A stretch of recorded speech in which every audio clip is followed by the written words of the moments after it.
Hello, everybody, and welcome back to the channel. I am Pastor Siri. I am a Lutheran pastor and, yes, a spiritual seeker. Both can be true. And in this video, I'm going to talk about one of the most powerful healing modalities that I've experienced, and that is internal family systems theory, or IFS. Take a listen.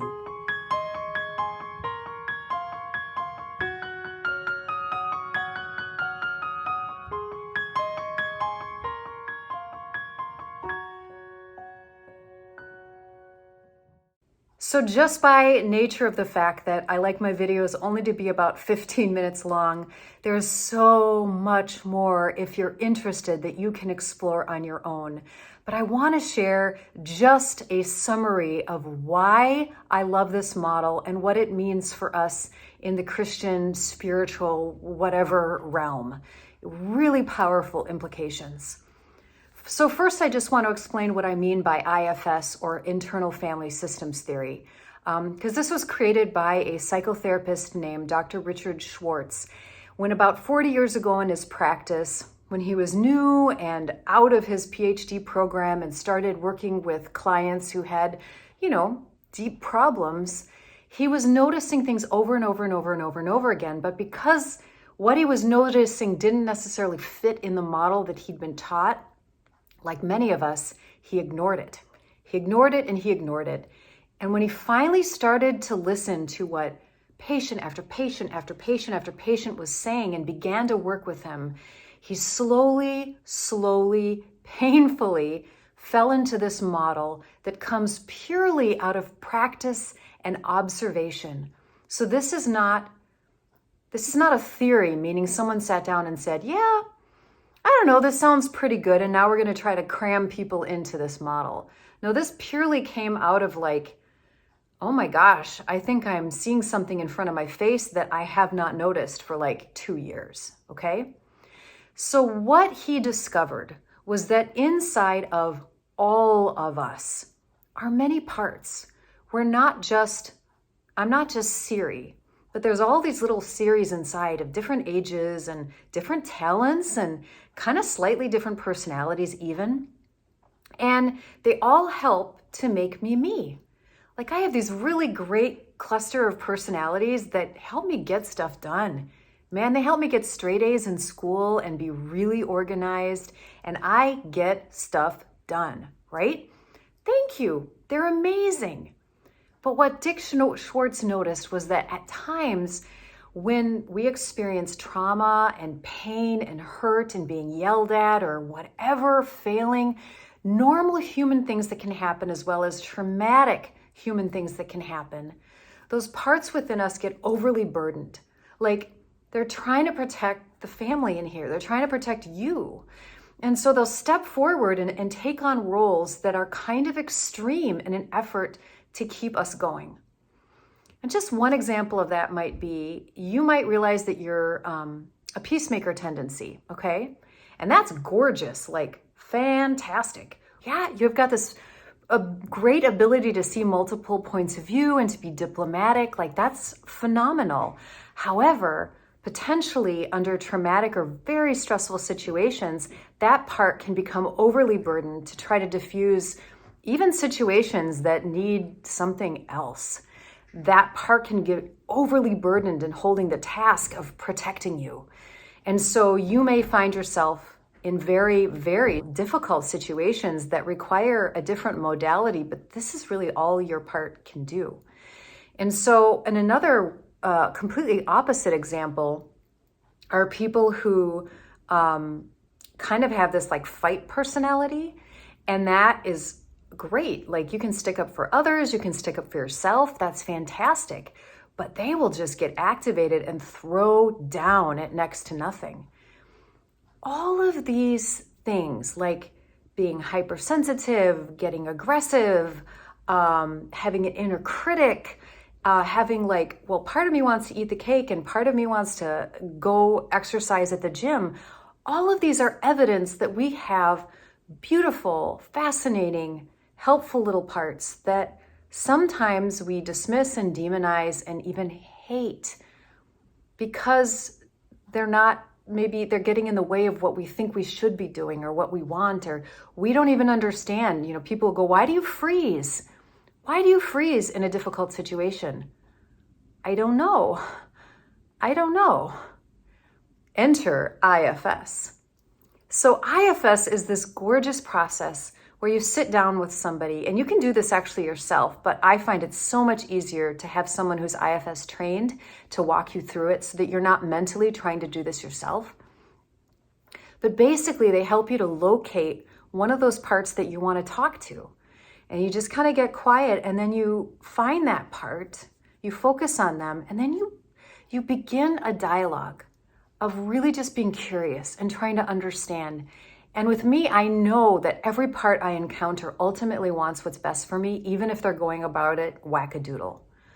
Ultimately, if you dig hard enough, and Dr. Dick Schwartz has interviewed people who've done the most horrendous of crimes, and he's found that the parts that were responsible for doing those crimes, underneath it all, beneath everything, at some point thought they were protecting the person from something. And you get down into that the most wounded parts deep inside. And it makes sense, not in a logical way, but you can track where they got to that point. And it's only with compassion that these parts then are able to share why they're doing what they're doing and maybe be given the permission to release. And that's where the healing happens. It doesn't come from fighting with your parts or telling them to go to hell or thinking they're demonic and casting them out. That doesn't help. It only makes them stronger, because then they feel like they've got more that they've got to overcome. And they got to do their job, man. They got to do their job. But when you get to the point of doing that listening and that witnessing and that inner healing, they can start to relax, and unbelievable things can take place. But here's the other thing that's even more fantastic. In every single patient that Dick Schwartz and these other people who've been trained in IFS have learned and seen, is deep down underneath all of those parts is the self, the big S self. That's not a part. And every single self has these 8 C's, they call them, of compassion and curiosity, clarity, creativity, calm. I'm going to forget the other 3 C's, but just wise, embodying godlike qualities. And from my perspective, when each of us were created as a soul, we came directly from the source, the God source, and were embodied into this life. And yet that self often wasn't fully activated or kind of got buried. And as we were a baby and as we grew older, it wasn't that these other parts were created, but rather they jumped in to try to do the stuff, and they were activated. And they didn't necessarily know there was a self, or believe there was a self, or trust the self. And so they've been doing this show. It's like a bunch of 13-year-olds trying to run a company. How is that going to work? And then finally, through this process of finding yourself within, really moving other things aside and feeling compassion towards yourself and calm, that self is all of a sudden like the adult that comes into the room. And of course, the 13-year-old kids are going to be like, what the hell do you know, old geezer? What do you, why are you here? What are you doing? I've been doing just fine on my own, blah, blah, blah. You might get resistance and fighting, but eventually that grown-up in the room, calmly, lovingly, creatively, and compassionately can be the parent, the mom, the dad, the adult in the room, that the others can relax and release and be kids and be teens and be what they were meant to be. And so what's cool about this for me is I have had certain reactions, triggers to certain things. And when I was able to trace back why and talk to that part that was reacting that way, it wasn't something I would logically come up with. It was, you don't know till you get in there. You really don't know till you get in there. And when you're really talking to the part, they say stuff that it's just wild. You're like, oh my gosh, I did not know I had internalized that. And then all of a sudden, it's just like this exhale. And then you have a choice. So I'm going to give you an example of the choice. I get really activated now and triggered by conservative, restrictive, archaic religion. I'm a pastor and I love God so much that it deeply bothers me when I feel like God's being put in a box and that people are being controlled in the name of God and religion. Like, no, not cool with that. So there's a part of me that literally will just in here just be like, she wants to burn that shit down. She wants to burn shit down. Like she's so done with the misogyny and the patriarchy and the colonialism and the control and the authority and the power that can be so demonic and is used in God's name. Like here she is. You can hear her talking. Like she gets effing pissed. And so I was going to a pastor function in which I was going to sit through a church service. And sometimes when I go to these conferences, I'll be triggered because the language, the music, something will be that archaic kind of older box thing. And I went in and I'd already done some work with her. So I went in, I sat down, I said, hey girl, you're allowed to feel what you feel, but just be here. Like, tell me your feelings, but don't be me. Don't take over. They call that blending or flooding. And she's like, okay, as long as I can still be like, that's bullshit. That's bullshit. And I'm like, yeah, absolutely. Yell it in my ear. But that allowed me to be calm and to participate and to notice the good things I liked and to be present in a different way without negating her, right? Without not being her or negating her. She became a treasured advocate to keep me centered and integritous in what I believed is true. And that is how IFS can be so powerful for healing and becoming more harmonious and loving within yourself. And then, my friends, the cool part about it is that I have slowly become more patient with people who trigger me because I realize they're just triggering a part in me.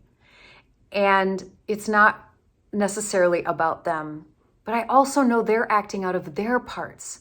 So if someone's losing their shit with me or I just see them losing it, I know that they're being activated, that a part of them that is scared and afraid and angry is being activated, but that beneath all of that, they have a self. So I'm going to wrap it up here, but this is, oh my gosh, you can tell I'm so passionate about this. It's gorgeous. The implications for you personally and for Christianity. We are not worthless pieces of crap that God is just waiting to throw in hell unless we belong to the right church, are baptized, go to communion, go to confession, belong to the right church, blah, blah, blah, blah. No. Deep inside all of us is that self which comes from God, which embodies the very qualities of God. We are beloved, we are worthwhile. Every single one of us is potentially capable of being an amazing, calm, and magnificent person. And the reason we aren't isn't because we suck.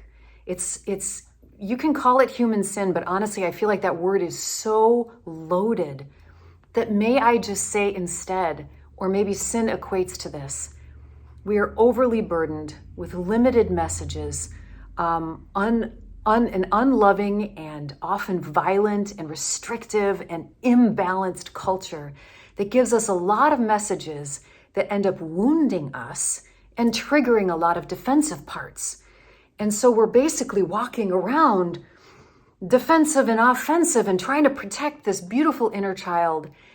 And finally, when we can go through a healing process, we can bring more of that self out front. They call it to be self-led. And I think, my friends, that Jesus was an example of someone who was magnificently self-led. In fact, I think it's kind of cool that when he was in the desert in the 40 days, maybe he was meeting with all of those parts within himself. Maybe instead of us demonizing something out there, which we just love to do, I cast you out in the name of Jesus and all, who knows, whatever. Okay. The point is that maybe he was creating harmony in here so he could be truly calm, so that he could create harmony out there for those who would allow it. That he was going to the exiles out there in the world just as he'd gone to the exiles within himself. And that he was so self-led that he was offering to the people who followed him ways in which they could be too. And the stories that he tell, when you reinterpret the parables he tells through like IFS, the loving, the gentleness, the slowness, the relational, the collaborative, the nurturing, it's very feminine energy, which is why I said at the last video about masculine and feminine spirituality that I believe IFS beautifully embodies feminine spirituality, which has been so missing from so much of mainstream Christianity, at least mainstream Western Christianity, that I believe Jesus embodied that full yin and the yang. Jesus was like a beautiful balance of masculine and feminine imagery, and his spirituality couldn't have helped but be that as well, because that's what's healing and whole. So I offer that to you. I could go on and on and on and on, but look it up, and there's gorgeous books out there. Introduction to Internal Family Systems Theory by Dick Schwartz. You can find it on Amazon. It's not long. It's a pretty short book. And it just gives you the introduction to this beautiful process. And along with a couple meditations you can do for yourself. Because this is something you could do as a spiritual practice, is to slowly talk to all your different parts and become friends with them and find that peace within that, oh my gosh, we need so bad. If we're going to make peace out there, we have to make peace in here, one part at a time. Blessings to you on your journey. Happy Lent to those who celebrate. And we'll see you next time. Bye-bye.